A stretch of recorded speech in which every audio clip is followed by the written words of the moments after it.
Bonjour, c'est Dongo Kwasi. Je suis technicien agricole.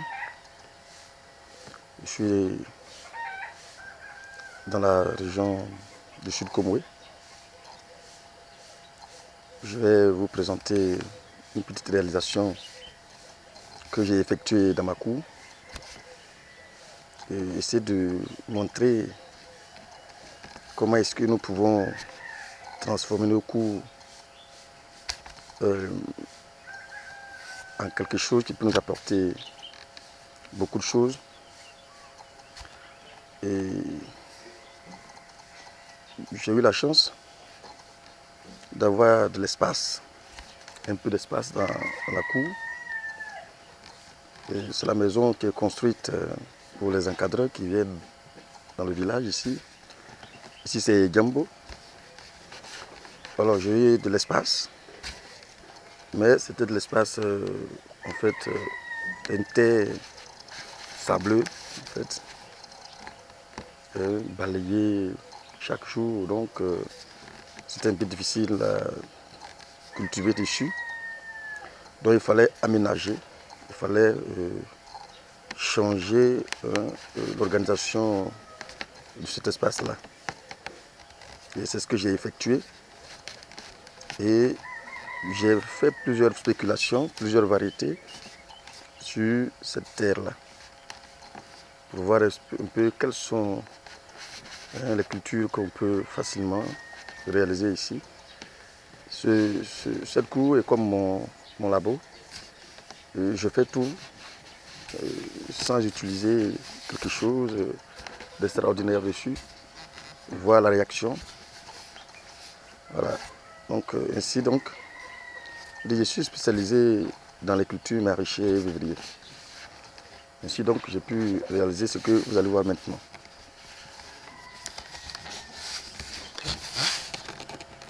Là, comme vous le voyez, c'est du chou. C'est le chou que j'ai effectué ici. Les pommes, je commence déjà, ça c'est déjà prêt à manger. Parce que lorsqu'on appuie, c'est ferme, c'est dur. Donc du coup, si on veut mettre ça dans les assiettes tout de suite, dans les marmites tout de suite, on va le mettre dedans. Voilà. Il faut dire que j'ai essayé de transformer un truc pareil là en un truc comme ce que vous voyez. J'ai apporté de la matière organique, la sciure du bois, et j'ai essayé de faire un paillage sur cet endroit. D'abord, on essaie de renouer cette terre là d'abord pour permettre aux racines de bien se fixer. J'ai essayé de faire un faux labour, je dis un labour très léger, pour permettre aux racines de bien se fixer. La matière organique que j'ai déposée dessus, cette sciure de bois que vous voyez, a permis dans sa décomposition de donner des éléments nutritifs à la plante, ou bien aux plantes que vous voyez là. Et c'est ainsi que j'ai pu changer l'organisation de la structure de cette terre-là, en fait, pour pouvoir transformer ça en une terre cultivable. En même temps, cela a créé une sorte de verdure dans la cour. Je suis adepte de tout ce qui est vert, de verdure dans la cour, et ça rentre aussi dans la cuisine. Je vous assure, ce sont des choses qui diminuent considérablement les dépenses en réalité. Et j'ai fait ces cultures, et encore aussi, vous voyez, il y a une variété d'aubergines que vous voyez là. Et il y a une variété de piment que vous voyez là. J'ai mis ces cultures en stand-by. il met ses cultures en stand-by parce que je sais que lui, c'est périodique, c'est juste pour 3 mois et on va récolter. Et j'ai mis ces cultures en association juste après la récolte, ils ont la liberté de prendre le relais. Donc, ce sont des cultures, j'ai associé, en fait, qui prennent, que ces cultures prennent leur mal en patience. C'est vrai, vous allez voir que le manque de lumière en réalité, parce que fait que pour le moment, il n'y a pas de verdure réelle. On sent un jaunissement, ce n'est pas une maladie. On sentit que les feuilles ne sont pas trop vertes, ce n'est pas une maladie, mais c'est un peu de manque de lumière en réalité qui favorise cela. Parce que, vous voyez, quand c'est fermé, il ne capte pas la lumière comme il se doit. Du coup, il n'aura pas beaucoup de chlorophylle qui va se dégager. En ce moment-là, la verdure ne peut pas réellement être comme il se doit. Voilà. Et la photosynthèse ne se fera pas comme il se doit là, parce qu'il n'y a pas assez de lumière. Donc, du coup, j'ai déjà récolté ici. C'est une variété d'aubergine. J'ai récolté ici. Ici, il y avait de la salade que j'ai déjà mangée en association. J'ai dégagé mes salades ici déjà. Et voici. Voici un peu ce que j'ai pu sortir comme résultat en utilisant de la suie de bois déversée sur la surface. Cette suie de bois se décompose progressivement. Et vous voyez qu'il y a un endroit qui est un peu plus vert et ici un peu plus, encore plus jaune, plus clair. Justement, la décomposition n'est pas totale. Mais vous voyez que, au fur et à mesure que ça se décompose, vous avez une beauté, une grande beauté, très grande beauté au niveau des feuilles de chou que vous voyez là. Et pour dire que cette décomposition va créer de l'humus. C'est la matière organique qui se transforme forcément en carbone. Quand vous dites, si j'essaie de faire là, parce qu'au fur et à mesure que je creuse, je sens qu'en bas c'est noir. Le carbone qui est en train de se mettre en place. Et qui parle de carbone aussi, parle de l'humus. Et c'est un peu. Voilà. Vous voyez ici, c'est ce pied de gombo. J'ai mangé, puis j'ai tiré à la fin. J'ai laissé quelques semences dessus. J'ai laissé quelques semences pour pouvoir reprendre tout ça. J'ai laissé en semences pour pouvoir le semer. Après, là, je ne vais plus acheter des semences en fait. Trouve-t-il que cette plante-là sera favorable parce que on a déjà en culture, c'est une variété hybride, on a déjà en culture. Ça veut dire que si cette plante elle a pu grandir, ça veut dire qu'elle s'est immunisée déjà de toute maladie qui peut l'empêcher de se développer. Donc désormais, en le faisant, je ne serai plus à l'aise parce que les semences sont déjà immunisées face à n'importe quelle maladie qui peut venir demain en fait. C'est pourquoi j'appelle ça un labo. Pourquoi j'appelle ça mon labo? C'est un labo que je fais. Ici, je fais pratiquement toutes les spéculations. Je les mets en place progressivement et je les étudie ici. Je les étudie doucement, doucement, doucement. Je regarde leur comportement. Je regarde leur comportement, leur évolution, pour essayer de tirer des conclusions. Voilà. Voici les salades que j'ai mangées, voici quelques pieds qui restent là. Voyez-vous, ici, j'avais filmé ça il n'y a pas longtemps. C'était le lit de la pépinière, la pépinière de choux. Là, c'est une grande réalisation que nous sommes en train de faire sur un demi-hectare environ, plus que de là, sur un demi-hectare environ. On a fait le lit ici, donc j'ai commencé à retirer pour aller au repiquage. Donc, son repiquage, j'ai passé tout à l'heure pour vous présenter ça dans le champ qui est de l'autre côté derrière l'eau. Ils sont au repiquage. Voilà, c'est la pépinière de choux. On avait fait ça ici, et maintenant ils sont en train d'arracher. Et vous allez voir qu'ici aussi, il y a la même pépinière qu'on a pu faire ici. pépinière de choux qu'on a effectué ici également. Ici, voici un peu de reste. Ça y est au piquage. Hein. Maintenant, il est temps de retirer. On voit que l'évolution ne sera pas pareille parce que ici, il n'y a pas trop de lumière en fait. Donc, on n'a pas eu de belle croissance ici. Voilà. La pépinière de choux que vous voyez là. Voilà. Je vais aller de l'autre côté. Voilà. Ici, c'est une variété d'aubergines. Voilà. Que les femmes appellent beaucoup sur le marché. Voilà. Et ça, c'est le piment Big Sound. Hein, le piment jaune. Voilà. On dit piment jaune que vous voyez là. Cette variété est très vendue sur le marché. Beaucoup plus cher.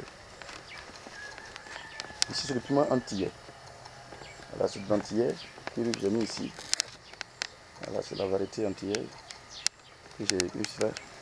En fait, en faisant ces trucs-là, je ne sais pas où ils sont quittés, c'est les tomates qui sont restées dedans. Mais je n'ai pas voulu les arracher, je les ai laissés grandir et ils me donnent des fleurs. Ils sont en train de me donner maintenant des fruits. Voilà, qui vont entrer dans les assiettes des femmes. Ouais. Oui. Ils vont entrer dans les assiettes des femmes bientôt. Donc ici aussi, c'est l'antillais. C'est le piment antillais que j'ai fait ici. Voilà.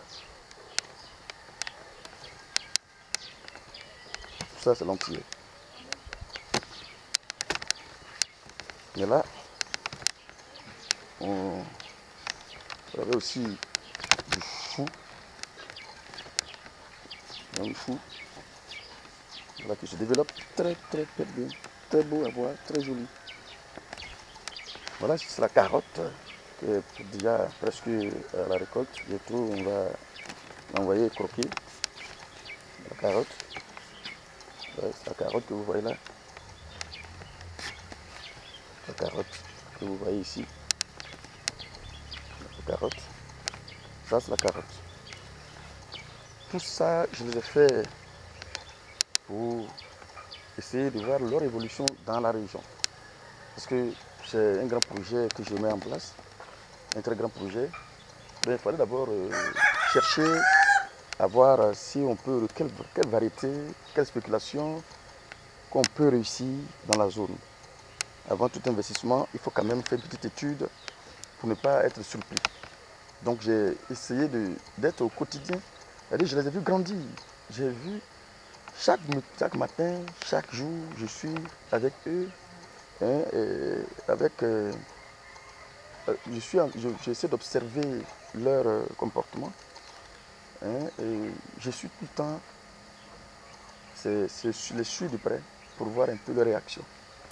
Hein, détecter les différentes maladies qu'on peut déjà trouver sur le terrain avant de penser à l'étendre. Cela m'éviterait en même temps que je regarde si il y a diagnostiqué une maladie, j'essaie de voir immédiatement si c'est un projet, j'essaie de voir immédiatement s'il y a un produit pas trop nocif, des produits bio qui sont en net maintenant, qui peuvent éviter cela. Donc, que je suis rassuré qu'il y a ces produits-là qui peuvent éviter cela immédiatement. Je essaie de les acheter et de les expérimenter sur ces cultures-là immédiatement. Donc, du coup, j'ai pu trouver un certain nombre de produits bio qui vont beaucoup me servir sur le terrain, que j'ai expérimenté déjà chez moi à la maison. Je les ai vus, leurs réactions sur les différentes maladies diagnostiquées. Alors, immédiatement, je suis rassuré qu'en culture, je n'aurai pas beaucoup de problèmes. Voyez-vous, là aussi, j'avais mis de la salade ici que j'ai arrachée. Et puis, j'ai mis aussi du chou et le gombo qui sont restés aujourd'hui. Voilà.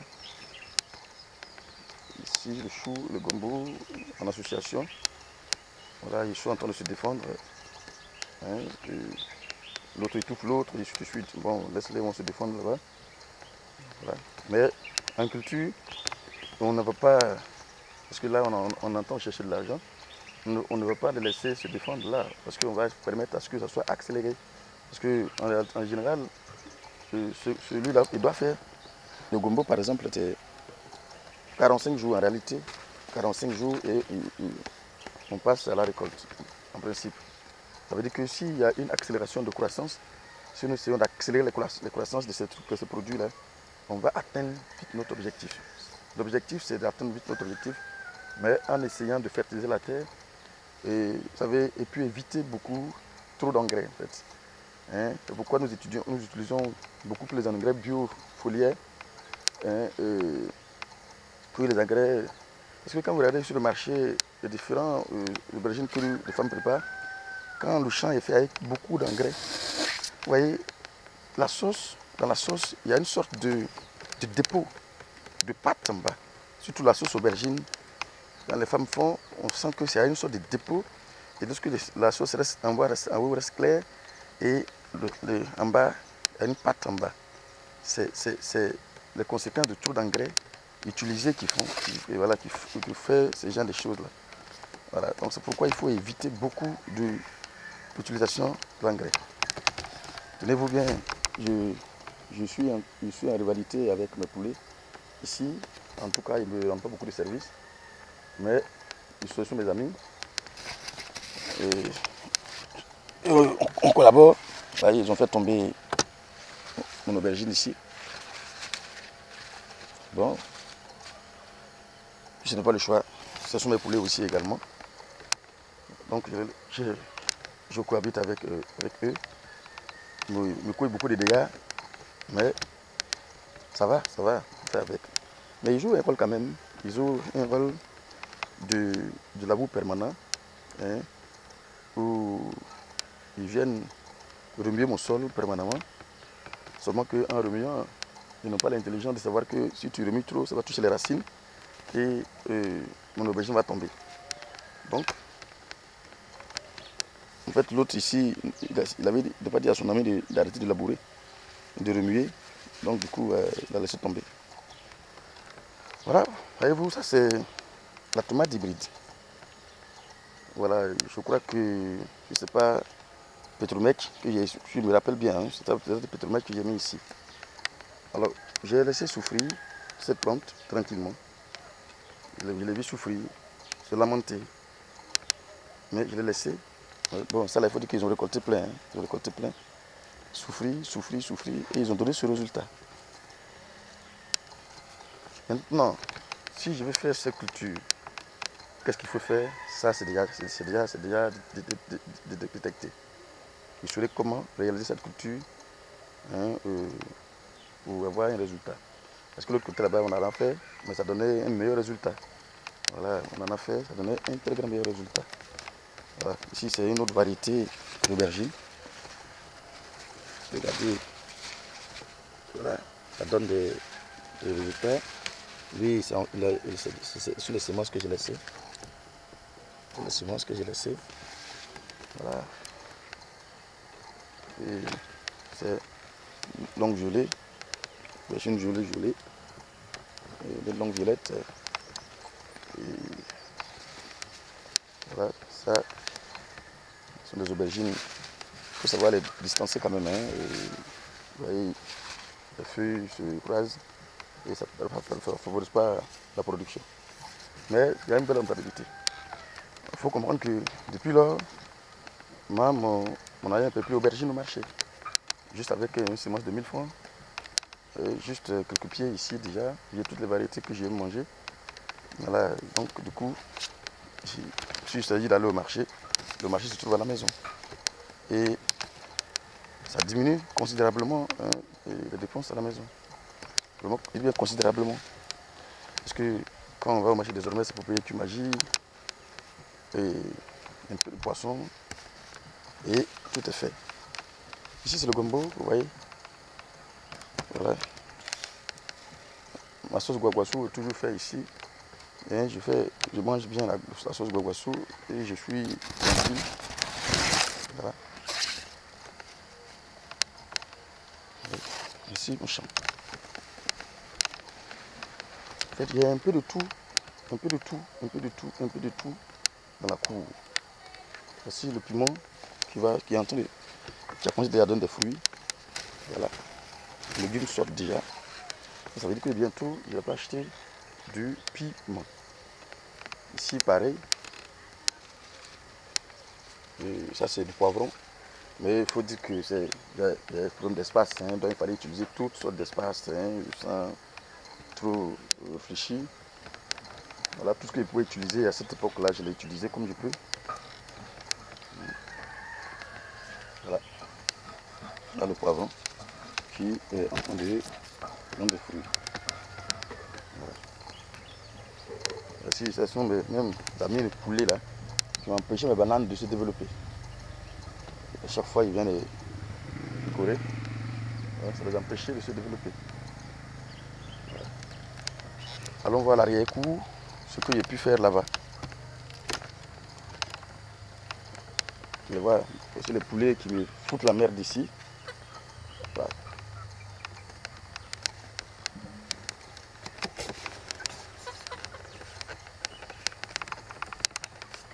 Ici, l'arrière-cour, pour éviter que l'érosion ne vienne bouger tout, je n'ai pas pu travailler le sol ici.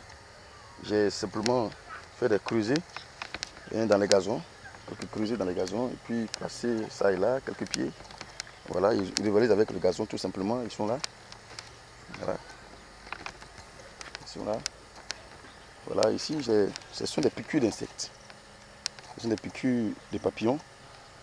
Quand ils piquent, il y a un venin qui rentre, et qui rentre, qui rentre. Mais parfois, la plante résiste par endroits. La branche piquée peut mourir, mais il reprend l'autre côté, là où le venin n'a pas eu d'efficacité, ou bien le venin est fini, en ce moment-là, ça pique, ça pousse, ça repousse quelque part d'autre. Et c'est ce qui a laissé ce que vous voyez là. Mais en plante, si c'était en culture où on décide d'utiliser toutes sortes de produits, ce sont des choses qu'on peut facilement éviter. Hein. Il y a tous ces produits sur le terrain pour l'éviter. Mais moi, je travaille plutôt pour ça de mon ventre. Donc je préfère le laisser souffrir et éviter d'utiliser beaucoup plus de bio. Pourquoi? Quand c'est comme ça, on contrôle mieux et son alimentation que lorsque on dit sur le marché c'est bio. C'est bio. Bon, bio, qui vous a dit que c'est bio? Voilà, vous n'avez pas vu la chose. On vous dit, vous mettez l'étiquette bio et les gars sautent dessus, j'ai mangé bio. Qui t'a dit que tu as mangé bio? Voilà, ici, moi, je sais que j'ai mangé bio. Parce que je sais qu'effectivement, je connais ce que j'ai mis dessus. J'ai eu le temps d'apprécier ce que je mettais dessus. Voilà. Voyez-vous, c'est de la tomate abandonnée. Ici, il donne des fruits. Voilà. C'est un peu des choses que j'ai effectuées exprès pour voir un peu l'évolution de cette culture. Seul, comment il peut se comporter. Voilà, ça veut dire que déjà, si je veux décider de travailler ça à grande échelle, je n'aurai aucun problème pour la réalisation. Voilà. Voyez-vous, aucun problème pour la réalisation. Donc, il y a même quelques choux, pieds de choux qu'on a abandonnés ici. Puis, voilà, le champ de gombo. Un mélange de tout. Une association de toutes sortes de populations. Quand je tends la main, je prends gombo ici, je tends la main, je prends aubergine ici, je tends la main, je prends chou ici, voilà, un peu de salade par-ci, par-là. Voilà, en tout cas, ça me fait beaucoup de bien. Ça me fait beaucoup de bien. Ça, c'est l'arrière maison. Ça me fait beaucoup de bien. Beaucoup de bien. Beaucoup. Voilà. C'est intéressant. Voici le pied d'aubergine qui viennent. Voilà. Et petit, mais il entend donner déjà des légumes en bas. Oui. Là, je ne voulais pas trop endommager le gazon. Donc, j'ai préféré travailler ça comme ça. Pour ne pas permettre à l'érosion de casser la maison des gens, en fait. Voilà. Donc, c'est un peu la présentation de ma cour. Voilà, c'est un peu la présentation de ma cour. et de ce que j'ai pu mettre dans cette cour-là. Et essayer d'expliquer comment on peut utiliser nos différents espaces. Hein, on peut les rentabiliser, les rendre utiles. Voilà. Vous savez, c'est une passion. Parfois, les jours où tu ne travailles pas, si tu as un petit jardin, de jouer à l'intérieur, de marcher, de voir un peu, d'apprécier les plantes. Parfois, c'est trop passionnant, c'est très passionnant. Et moi, parce que l'agriculture, pour moi, surtout le maraîcher, pour moi, c'est une passion. J'aime voir les choses, des espaces verts, bien jolis là. Donc du coup, quand tu regardes ça, tu es content, tu ressens un peu de plaisir quoi, en fait. Et c'est pourquoi j'aime beaucoup ces cultures-là. Vous ne pouvez pas imaginer ce que vous pouvez vous ressentir lorsque vous êtes au milieu d'un champ de 1 hectare de choux. En tout cas, toute une beauté qui ne dit pas son nom. Et vous pouvez l'imaginer aussi pour un champ de tomates, de piments et autres.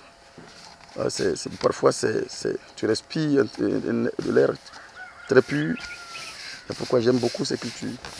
Et j'ai préféré faire ces cultures pour aussi permettre aussi d'amortir certains coûts à la maison, en fait.